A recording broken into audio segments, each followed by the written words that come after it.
Report on a journey to the western states of North America and a stay of several years along the Missouri during the years 1824 to 1827 by Gottfried Duden.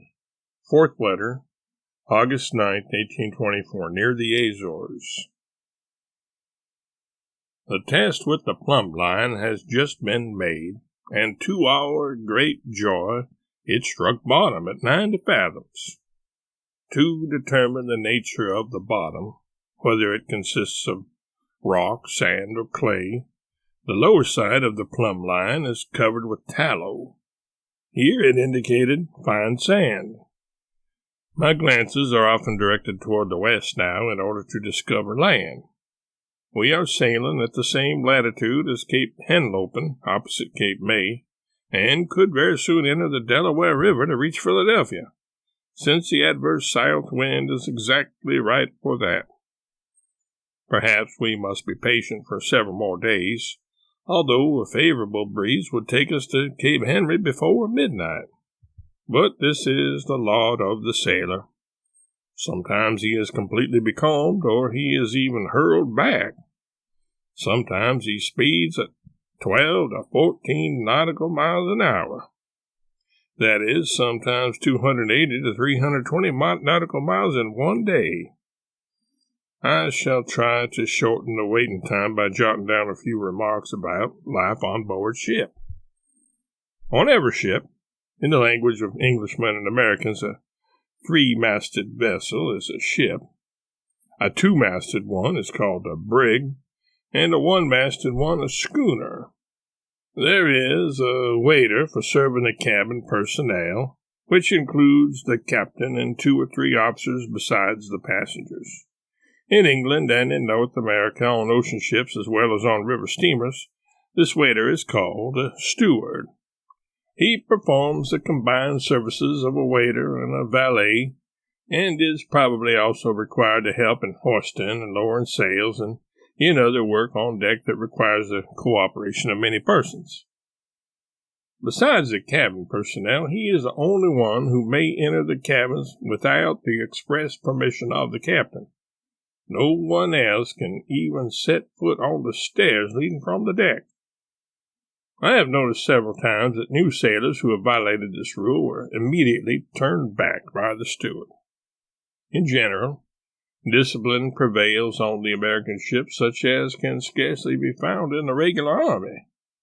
No sailor may address a cabin passenger. Conversation between passengers and sailors is frowned upon by every captain. Some captains even consider a long conversation between cabin passengers and steerage passengers out of order. The laws of the Americans permit the captain to punish a sailor by beating him with a rope in the presence of the crew, and in cases of necessity to place him in irons. Passengers on trading vessels must provide their own bedding and liquor.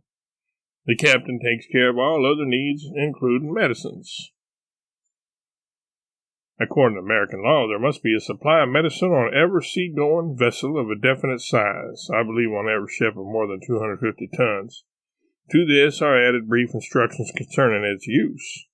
As a result, many captains have a tendency toward quackery. On packets, the captain provides both bedding and liquor, and the cabin rate is adjusted accordingly.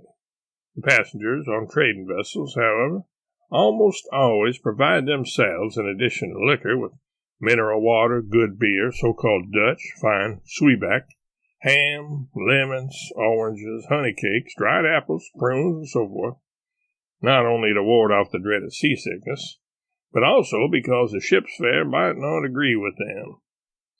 The ship's hardtack will seem especially unpalatable to the traveler.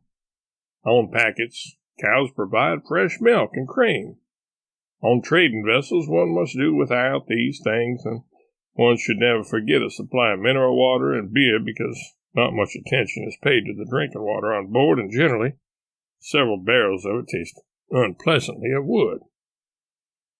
My fare was $80, 200 Dutch guilders, and my supplies, half of which went for bedding, cost me another 60 guilders. I am told the bedding can be sold on shore without loss. The steward on our ship is a Negro. Usually they are mulattoes. He is a freeman, lives in Baltimore, and is hired for this service at a monthly rate of $18.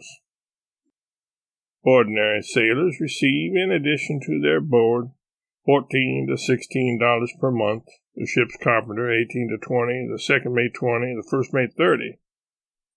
The period of payment for these persons corresponds with the length of the trip.